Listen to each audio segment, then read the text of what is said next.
create an iconic EastEnders storyline that would change lives. Now, obviously, you are looking at the Reddit thread, and that says create a storyline that has potential to be as impactful as the Who marked Lucy Lucy B. Beale, who done it?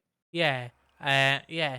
So, like, we can't really go into the deep topics because it's only 25 seconds in, but I guess I can just give a bit of history. If you don't know, the last big, and I know people are going to chime in going the six, but the last big storyline that the EastEnders had was the Who done it with Lucy Beale, where obviously, if you don't know, someone put Lucy Beale to sleep forever. And it was a long running storyline. It lasted a year. The reveal happens in 2015, but the implications happened all the way up to like 2017, 2018. Because obviously it's found out that it's Bobby Beale who done it, and then Max Brannon obviously is sent to prison for being framed for it, and then he comes back. He creates a vengeance on the Beale family. He ends up whodunning Stephen Beale because of it, and he basically wrecks the Beale family forever, which Yeah, it just destroys it fundamentally. which they never recovered since. Like losing Lucy is one bit, like fair enough, like but it's like when you get a jigsaw puzzle and like three pieces are missing, but it's the three vital pieces to the jigsaw. I'm not saying like Steven is the key, like Jar Jar is the key to Star Wars, but like Well, you just lose out on a lot of manpower, yeah, really. because like at least with Lucy passing, you could have like still have Steven interact with Cindy.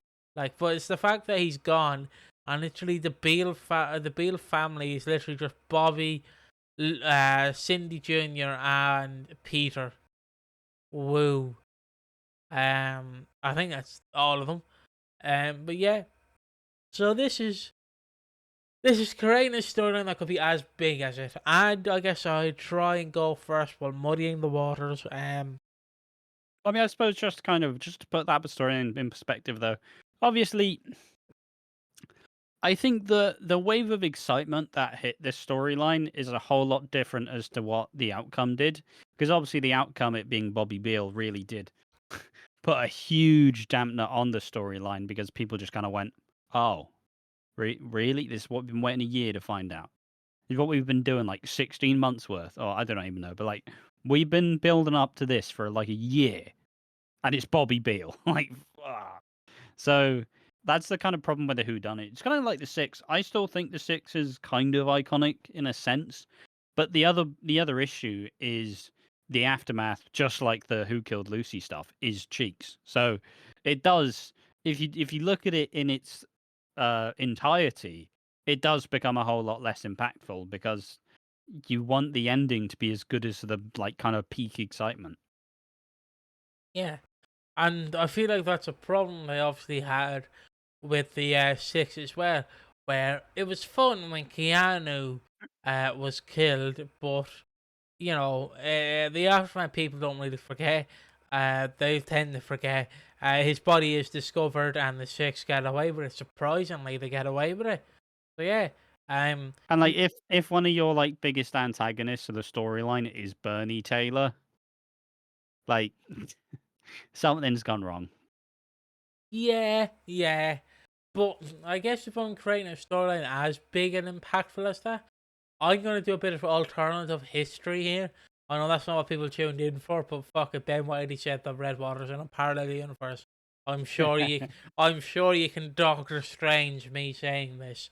Um, but like I think if they had in the 40th anniversary, if instead of the Queen Vic exploding, the big storyline was filled. I don't know if I can say the word, but I'll say it anyways. Suicide taking place, I think it would have been impactful as well. You'd miss out on a lot of stuff with Nigel, obviously, because like Nigel is his best friend. But the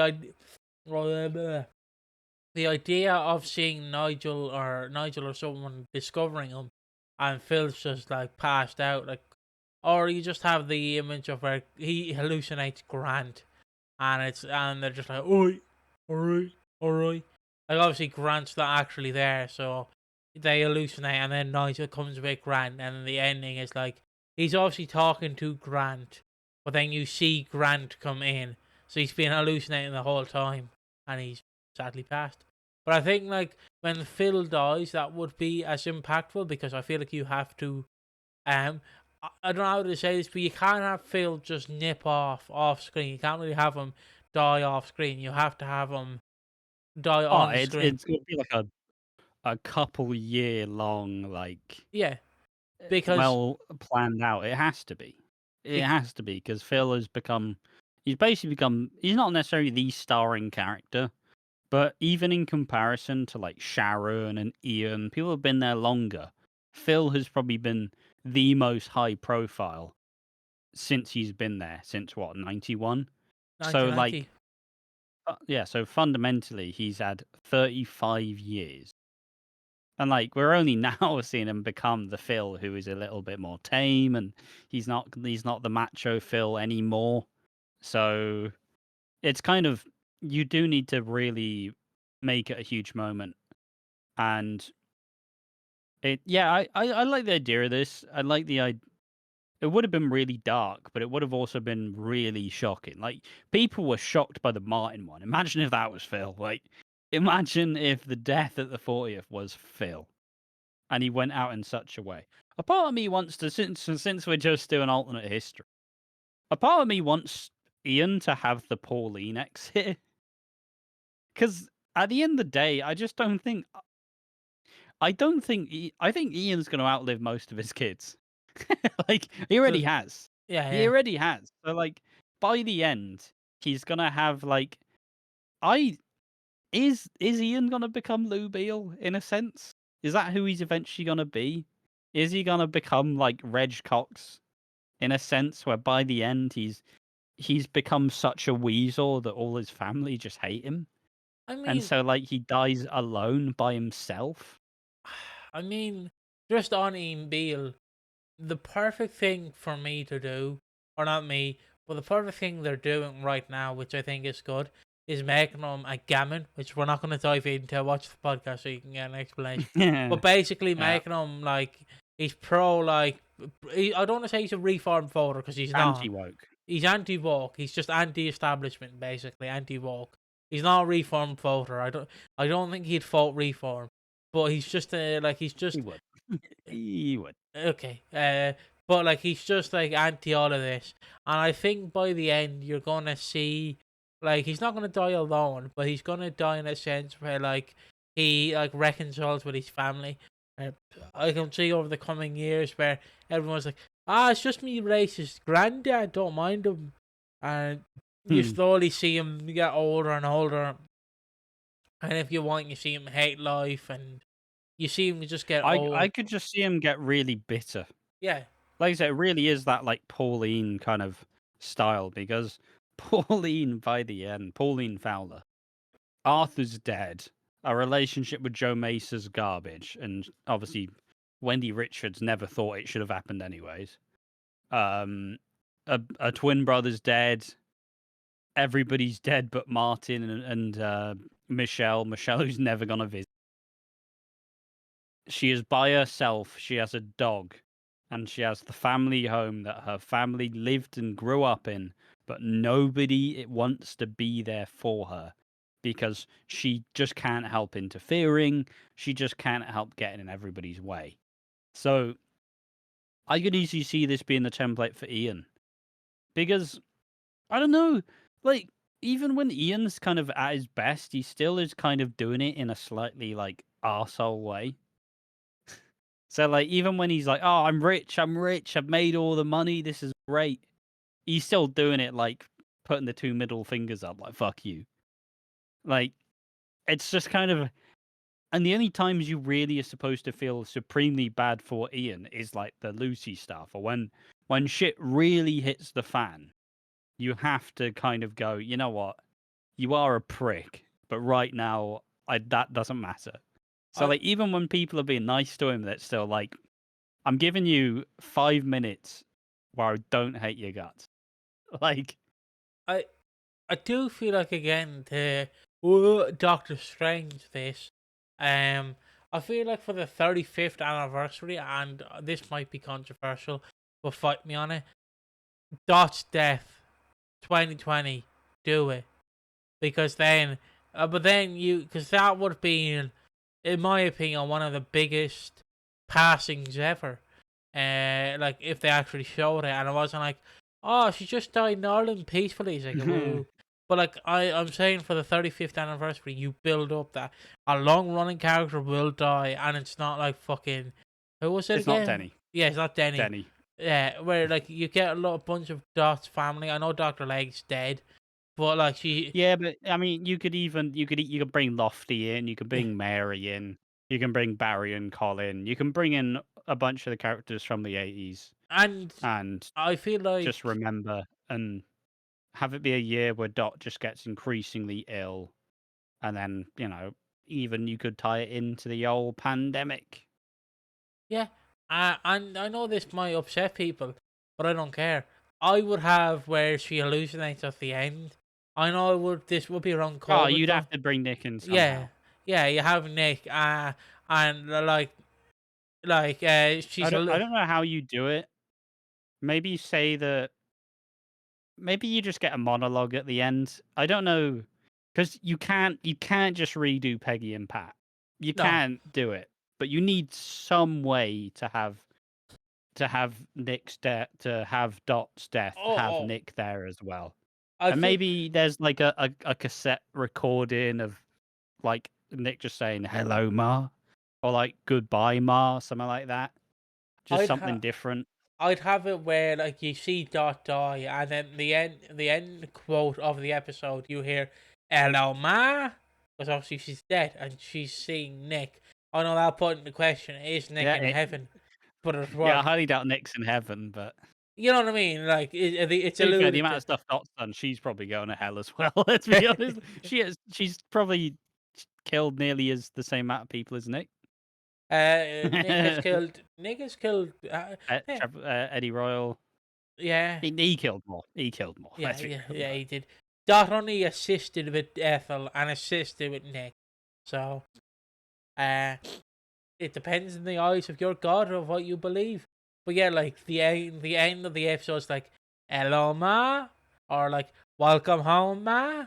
And then Yeah, yeah, do like Welcome Home Ma or something like that. But and like it's and I know like we're not gonna go into the whole thing because because it's all behind the scenes, so we don't know. But like fundamentally, we will always lament the fact that we were never able to actually see Dot's death on screen, because that meant we never really got a good chance to say goodbye to June Brown.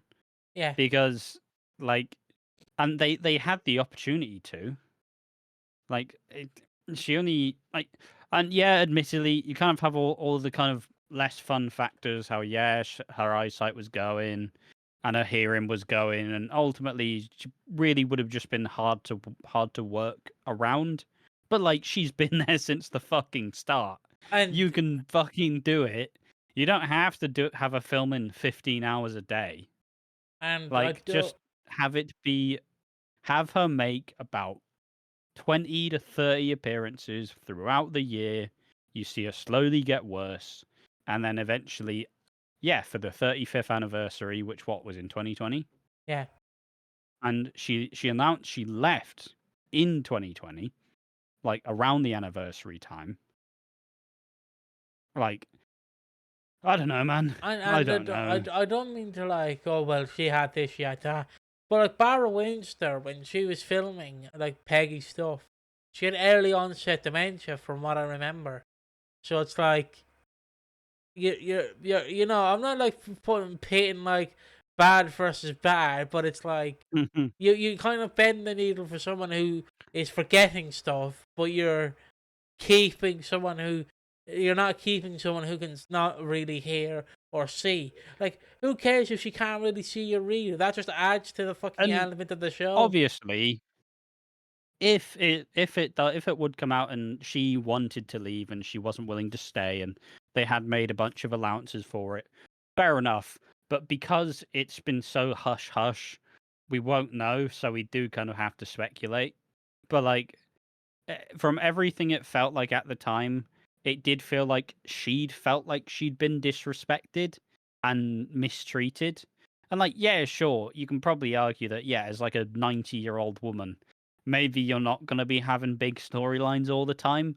But I think she just seemed to want to do more than just sit in a chair and say hello, like, oh, I say, and just do that. She wanted to do more. And maybe she didn't want to be killed off. Maybe she wouldn't have agreed to it. We can't know that. We don't know that.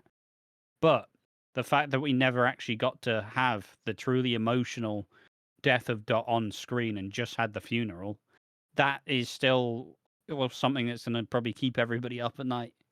I'm also Like, sad. there's some stuff in soap history that you wish you could redo, but you can't I'm unless your name's Hollyoaks. I'm still sad for Dot's funeral. There was literally no Easter egg to Nick, in my opinion. I don't think there was. Like, No. and I'm like, you have a fucking reference to Fat Boy, a barely known character, but not even a sliver of a mention of Nick. Like, I know there's a big difference that Nick is dead in the show, but you couldn't even have like Nick give a monologue or like a tape recording of like play this when Ma dies. Like, Yeah. you couldn't bend the. It's the fact that no, what pisses me off is that funeral is not done correctly, in my opinion. It's, oh, the old bitch is dead. Quick, we gotta write it into the show. Fucking hell, why she die on us? It's like, no, sit down and actually write how you would have done this. Like, because if you don't know, June Brown sadly passed in early 2022, which means they had to write it into the show. But the way they write it into the show feels very rushed, in my opinion. Even though she died in May, and this was Christmas 2022 when she died in the show. So it's like, you had a good 6 months to figure and plan out all of this. It's just, it was badly executed in my eyes. So I still think there should have been a Nick mention somehow, and somehow a Doctor like It felt mention. it felt a bit heartless. Like, Yeah, everybody kind of praised it for being really, like, a really good kind of uh remembrance to Dot, but it just it's annoyingly it's just the way that it ended for her as a character on screen. That's yeah. and I wasn't expecting to go into this whole rant again, but it has been a while since we've done this, so I guess that's fine. But yeah, it's just, and hey, maybe we're wrong. Maybe we don't have all the up to date information. Maybe she did. Maybe she wasn't going to come back anyways, and she didn't want to die on screen. She wanted to keep doing it till she was 100 or something. But at the end of the day, we can only operate on kind of what was talked about at the time. And like, she gave a. I remember she gave like a letter to John Altman, who played Nick, who essentially delivered it by saying, yeah, I wanted to do more. I'll never go back, essentially. And the fact that they just shut the door on what at that time, 35-year veteran, one of the kind of best parts of the show for that entire time, one of the most consistent pieces, who was namely iconic and an incredibly big character, and someone's shoes who has never been filled since, the fact that she just dies off screen is unforgivable. Yes, but I know this was about rewriting history, but I feel like it was a bit better. Because that's all I can think about is rewriting the past and how I would change certain It is storylines. hard to be original and unique. Yeah, it is, it is. But um, like I said, Phil would be the next one that I do that would be as big. You build up to Phil, and given the fact that Steve McFadden is only like 60, you do have at least 20 years to build. Well, I don't say, well, not build it for 20 years, but you have a good 20 years to fucking, you know, figure it out and what you yeah, plan to do with it.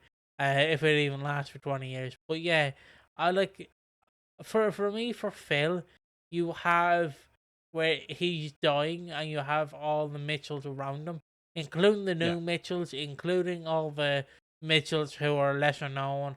I don't yeah. care. The Mitchells who have vanished off screen along the way, Yeah, all of them. yeah, and then they all celebrate Phil because obviously you harken back to that 2024 storyline where Phil's no longer king of the castle, king of the castle, king of the castle. I have a chair, I have a chair. But yeah, like you harken back to that where he thinks he's no longer the king of the throne, and then obviously you see that he's slowly degrading, he's slowly passing, and then Teddy, because no offense, I wouldn't do this with Grant, I do this with Teddy because Teddy and Phil wouldn't have gotten along. So Teddy kind of orchestrates Like he goes around. Well, obviously you don't see it, but he goes around to find Mitchell to come and Yeah. get Phil. Because I know you'd go the cheap route would be going Grant, but to me you have Teddy Or who Billy. Or Billy. or Billy, yeah. But I'd have like Teddy because he's the newer one. Just be like, Yeah. yeah, because he's like, I never got along with Phil, but I need to do this thing for Phil. And then the last bit will be Grant and Phil reminiscing, like, oh, yeah.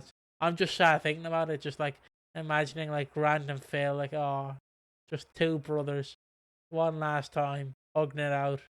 Um, and like again with the Ian stuff, if he passes, I think that would be good as well. Ian would be a bit harder to do in my eyes because literally most of the family that you would want to bring back for Ian is either unavailable or dead. So it's like, Yeah. realistically speaking, Stephen, Lucy, dead. So you bring realistically, back Bobby, you bring back Jane, you have Cindy there, and you have Peter.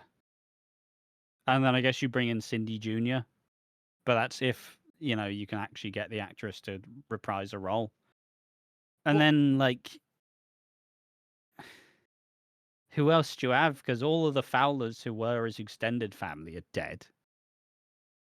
So, like, yeah, it's why I think it's probably got to be the bitter ending for Ian, because I don't know, like, I think everybody would be upset for Ian, but he wouldn't get the same amount of, like, favor that, like, say, Dot or Peggy or Pat would get, in my opinion. I feel like You definitely could. It's not saying it's incapable, but it's just because it's Ian and because he spent so long being the Weasel.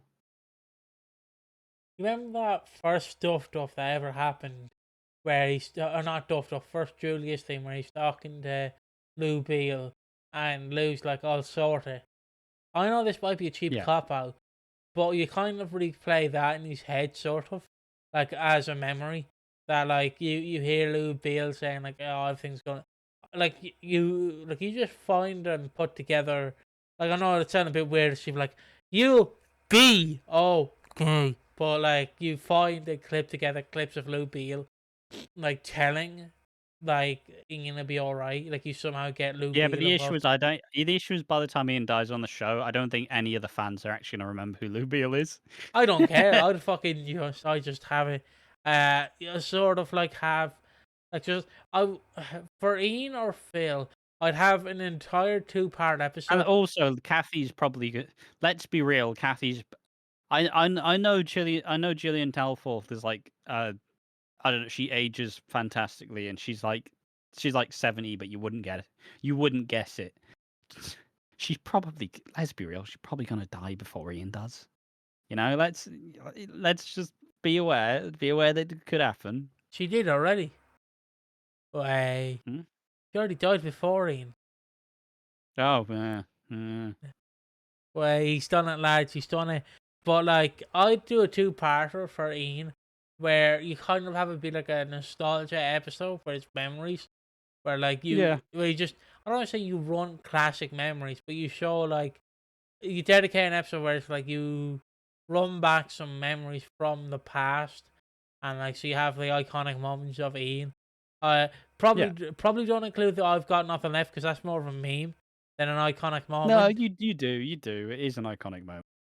But like you kind of have that where you go down memory lane, and Yeah. you kind of where I think it would be interesting if you. Now, this is no idea, but I think it'd be interesting if you kind of go through all of the failed relation. I want. Let's say Ian gets dumped again. He gets divorced from whoever he's with, whoever it'll be. Let's say he gets back with Jane, but in the end, it doesn't work out. I know Jane's technically with Masood at this point, but if Ian's dying, Jane's got to get brought back. What if you kind of have Ian, who is bitter that his relationship has failed, and he kind of goes back. He goes back and finds all of his exes, and it's like, why didn't it work? Why, why am I just why am I broken with relationship? And you kind of have the high fidelity situation with that movie with John Cusack, where he's going through all of his like past relationships, like why did it fail and why did my current one? and you just kind of have a bitter Ian, just like, why does everybody leave me in the end? And this kind of leads to this like bitter ending. I don't know. I don't know. I mean, yeah. Obviously you get back that Beale from. I know she's dead. I forget what that Beale is called, but the from the 2002 Who Done It at Christmas, who got her pregnant, Laura Beale, I believe her name is. Um, She's dead. I know she's dead, but I haven't remember her. I know Oh she's yeah, I guess you can remember her. yeah. Another idea that I think would kind of be cool is to like I look it's all because impactful to me it has to be something to do with a long lasting character being killed off. But like Yeah. Because like it would be bold of us to say we're gonna create this character that people are gonna love, and what they do is going to be iconic. That's too much shit for me. Like iconic status is built over decades, man. we're gonna spend 20 years creating this character, hope he gets with the fans, and if he doesn't, we're gonna kill him off in the second year. But another one that would be iconic is obviously Grant passing. Because I do predict that Grant will go before Phil. Because I don't see Ross Kane making more appearances as Grant. Like I don't know how to describe, but I don't see him doing more like appearances as Grant for the foreseeable future. I feel like the next time you bring him back, you either kill him off or he gives some news to Phil, and you try and convince Ross Kemp to do a year of soap and see will he agree. I forgot like Yeah. the sleeper hit that I forgot to mention that would be impactful is recreating the Dirty Den return. Like, did you hear he's back? But with Mick Carter, like, because I feel like that will be impactful. Him coming back, Mick Carter. I don't know if you'll agree, but I think it would be like, It will uh, be. He was one of the like more recent kind of iconic characters who got that status through sheer like kind of getting storylines every year for like 9 years. and I think that's where we leave it because we can't think of any more. And we'll see you in the next one. Bye bye. Bye bye.